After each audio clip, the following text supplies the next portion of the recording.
Hey, Brian Sullivan, founder of Precise Selling, with your weekly video tip.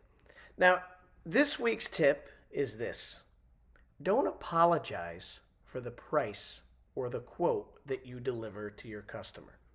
Now, why do I say this? Well, again, when I'm not presenting, I have a chance to sit and listen in on either inside sales calls or I watch the presentation in front of a live audience, which I'm hoping we get back to doing a lot more of.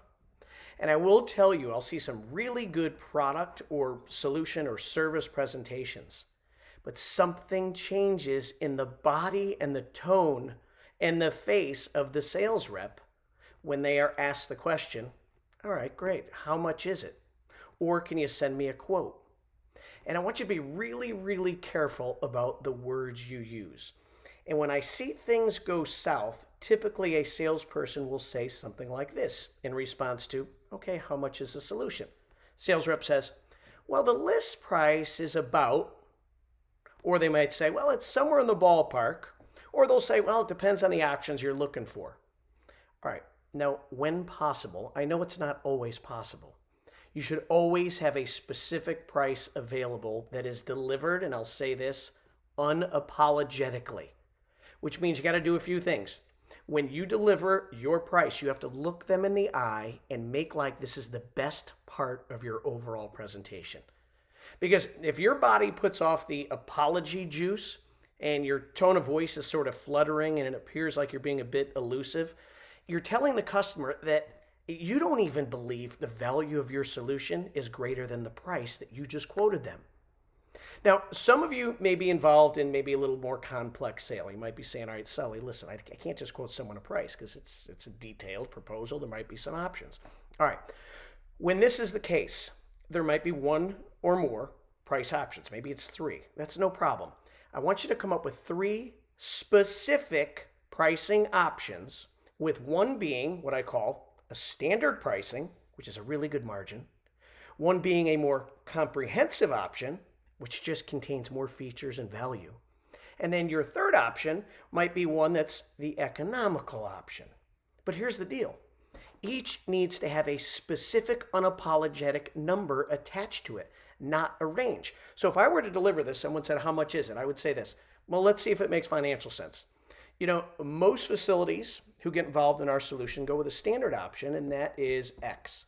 We have others looking for a more comprehensive option, need a little bit more features and value, and they'll go with X. And then those on more limited or fixed budget go with X. All three of those X's aren't ranges. They're very specific. Now, as I began thinking of today's topic, it took me back to a time when my son was 7 years old. And this is funny. He comes to me and says, hey, Dad, I want to do karate. I said, no problem. I'll do some research on it. I researched 6 different karate schools. Of course, for you Ralph Macchio fans, maybe you call them dojos. I don't know. But check this out. Each one of these 6 quoted their price somewhere in the range of $25 to $30 a class. But I went to this last place, and there was this guy who looked like he was right out of Vietnam. And I waited for him to finish his class. And I went up to him and I said, I like what you're doing here. Tell me how much is each class. He looked him in the eye, his voice never wavered, and he unapologetically said, we're $50 a class. Now, I tried to be that cool negotiator, and I said, boy, really, Jess, that's too much. You know, I've been doing homework. It's about $25 a class with that competition. And here's what he did. He looked me in the eye, he smiled, and he said, yeah, this place isn't for everybody.